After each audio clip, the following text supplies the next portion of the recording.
So I don't read a lot of crime fiction, but I read one recently that I enjoyed. So that's what we're going to talk about today, and that is Saint of the Narrow Street by William Boyle. This follows the story of this woman, Risa, her 8-month-old son, Fab, her horrible crapbag husband, Sav, and then her sister, Julia, who just moved in with her because she had just gone through a breakup. You enter the story. They're hanging out in the kitchen. It's just the two sisters and the baby. Risa is pretty upset because earlier that day, her crapbag husband had got himself a gun. So this can only bring good things, right? Not so much. And he was there with his two buddies, and I don't remember what she said, but like he takes the gun and he points it at her and the kid and he pulls the trigger. There's no bullets in it, but that's pretty effed up. When they first started dating, him and his friend and her all went to a movie, and this was earlier on in them dating, and like she chose the movie, and because it was one that he didn't really want to see, he wanted to see some like action thing, he like left the movie, but like left the theater and just like left her and his friend there. And then, they ended up getting married. Idiot on her part. But yeah, he was just a drunk. He wouldn't come home. When she had their baby, he didn't come to the hospital. Like he beats her up and like pushes her around, and he's a horrible excuse of a human. So he just got a gun. Yay. Anyway, she hasn't told her sister what's happened yet. And her sister is kind of upset because of the breakup, but it's not even really near any of the problems that Risa is going through. So eventually she kind of says what happened, but like was like, oh, he was joking, ha ha ha. But her sister kind of knows that Sav is a fine piece of work. So later that night, Sav comes home and he's all wasted and he's got his gun and he's ranting and raving and he's like, I'm leaving you, I'm gonna get out of here and leave with this other woman that he'd been sleeping with. Then he gets in an argument with his wife and the sister, and their kid's there. I think she puts a kid in like the playpen or something, whatever. At some point, he starts strangling her sister, Julia. So he's strangling Julia. This guy's wasted out of his mind. This is after he had gone to he went to pack and he comes back and he's got like a backpack with just crap falling out of it. And he had put the gun on the table, which Risa took and she shoved it in the freezer and hid it in like a bag of frozen peas. So the gun's like out of there now. So don't have to worry about that in his drunken state or whatever. She's hoping he won't notice. And maybe that's what they get in an argument about, and then he starts strangling her sister. So Risa grabs a cast iron skillet and she hits him over the head because he's freaking strangling her sister. And this guy's an evil sack of crap. So he falls, he hits his head on the counter, and then he lays there and he starts bleeding. And they're like, oh God, what do we do? Should we call an ambulance? I don't know. They instead decide that they should call his friend Chooch. So this is it takes place in Brooklyn. The families are all Italian. Chooch is Sav's friend that he grew up with. They've known each other since they were kids, but Chooch was always not as horrible of a person as Sav and would try to keep him out of some of the crap that they would get into.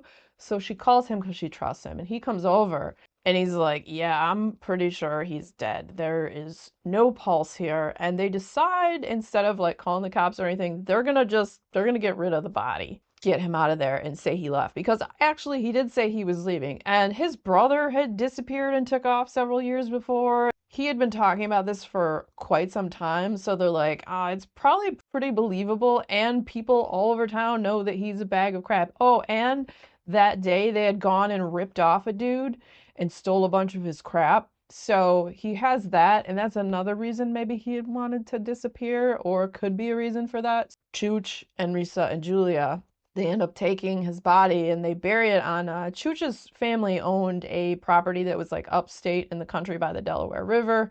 So it's out of the city, and they take the body and they bury it. And so between the three of them, they have this pact to, he said he was leaving. This guy just disappeared. And no one saw anything, no one really heard anything, and they were able to get the body out in the middle of the night, and no one seems the wiser. And everything seems to go pretty good. So the years start going by. The kid was only 8 months old, so he didn't really know what was going on. This happened to you in 1986. So you fast forward a few years, and now the kid is 5, and he's still not talking. he'll like say like little gibberish words and stuff, but he isn't fully speaking yet. I mean, he was 8 months when that happened with his dad, so like maybe some of that was interpretive. Maybe that's why he's not speaking. We don't really know. It doesn't really ever get into that too much, but everything seems fine. Everyone believed that Sav took off because he was a POS, and the stuff with ripping off that other dude that him and his buddy had got into, like that just led to the credence of that. Yeah, that was another reason he probably took off. And yeah, the woman that he had been shacking up with kind of like raised a little stink, but no one really believed her either because she was like sleeping with everyone and anyone. So she didn't really have a lot of credit to her name, I guess, where people took her that seriously.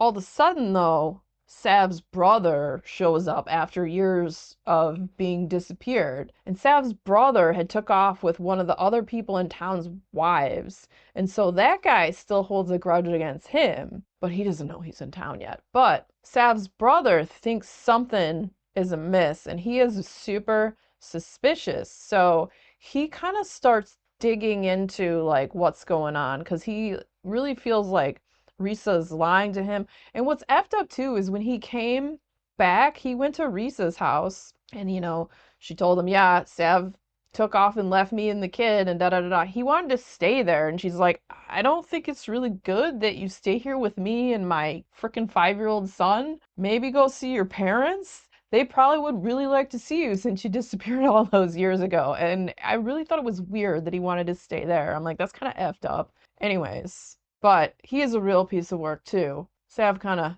took after his brother and maybe idolized him a little too much. So now they got to worry about him digging into stuff. And it's like in this book, every time, like it seems like, okay, no one's gonna dig into this and whatnot, and stuff's not gonna happen. Someone gets suspicious again, or something happens. And then eventually, as Fab, the son, he starts growing up, he starts to question about his dad and like hearing stuff from like his uncle makes him question stuff. And then at some point the kid himself decides he wants to go look for his father, and the mom feels super guilty because she was never able to tell him what happened. And like, how do you tell him I accidentally murdered your father because he was trying to strangle my sister and kill her? Like, how do you bring that up without emotional damage? Like, what's the right, what's the wrong? There's so many shades of gray. Like, how do you? And then you worry about, all right, so my kid says something, then we go to jail for this, even though it's so many years ago. Then he doesn't have a mother. And there's so much and so many layers to it, and it's super effed up. And that's probably something that's actually happened. It felt like a story like that. This felt like yes, it was a fictional story, but it felt like this could have been easily a nonfiction because there's so many women that end up in these just abusive relationships with these horrible crapbag husbands. It is a slow burn. I was definitely interested the whole way through. I wouldn't call it an addictive read, but I enjoyed my time in the pages. I thought the story was well written. I liked the characters. I liked how stuff affected each character. There were a few things like that I would have liked it to go into more, but it didn't take away from the story. Like the whole thing with the kid being nonverbal. I wonder if it was the trauma of seeing what happened to his father, even though he was only 8 months old and he probably couldn't put or figure out like what had actually happened or even hold on to those memories, but I feel like that had to have something to do with it. It's a sad book, but it was well written, and it's just if you like crime fiction, it was quite an enjoyable story. I can't really think of any other crime fiction that I've really read. I usually stick with like horror, suspense, stuff like that.